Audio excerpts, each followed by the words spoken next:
Assalamualaikum warahmatullahi wabarakatuh. Perkenalkan, kami dari kelompok 4 akan mempresentasikan materi kami yang berjudul tanaman C3. Sebelumnya terima kasih kepada Bapak dosen Suyono yang telah memberi kami kesempatan untuk mempresentasikan materi kami melalui video.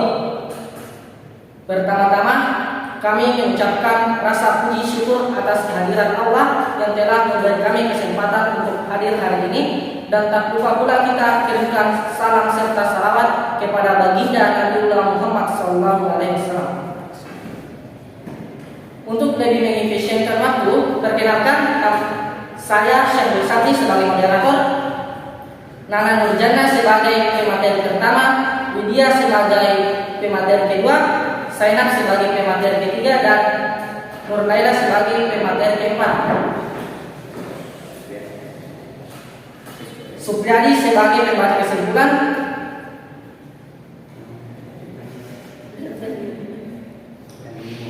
dan ini Muhammad Indra. Langsung saja saya persilahkan kepada pemateri pertama kami untuk membawakan materinya.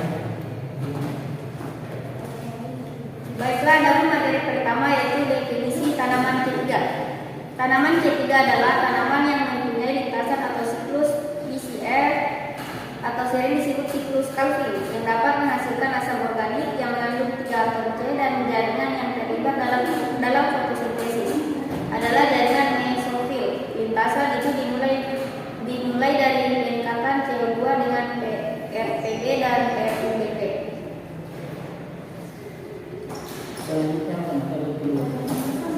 Oke, saya akan lanjut pemateri pertama, yaitu sifat-sifat tanaman C3. 1. Sel-seludah tanaman C3 berukuran kecil dibandingkan dengan tanaman C4 dan CAM. 2. CO2 difiksasi Rudisko siklus Calvin dalam mesko. 3. Daya ikat lebih rendah. 4.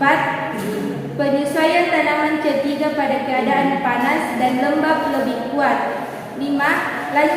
Laju fotosintesis lebih rendah disebabkan tanaman tidak menggunakan banyak energi. Terima kasih. Selanjutnya pemateri C3.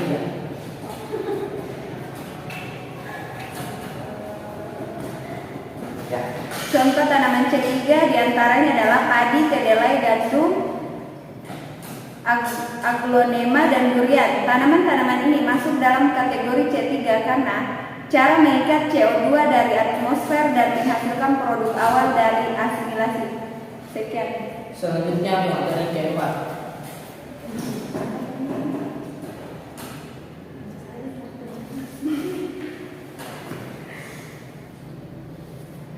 Proses fotosintesis terhadap cahaya matahari. Setiap tanaman melakukan fotosintesis untuk menghasilkan energi.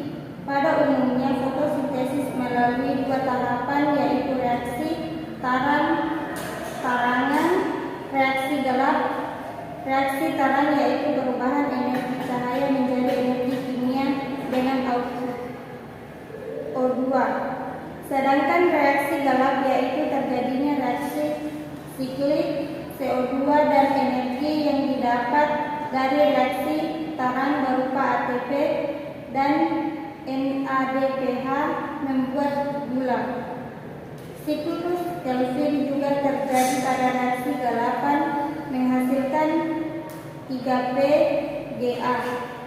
Tipe fotosintesis pada tanaman C3 yaitu hasil pertama dari proses fotosintesis, yakni molekul 3 karbon, 3 fosfoglycerik asid, dan fikasasi CO2 melalui siklus Calvin. Efisiensi tanaman C3 rendah disebabkan karena enzim Rudisko berperan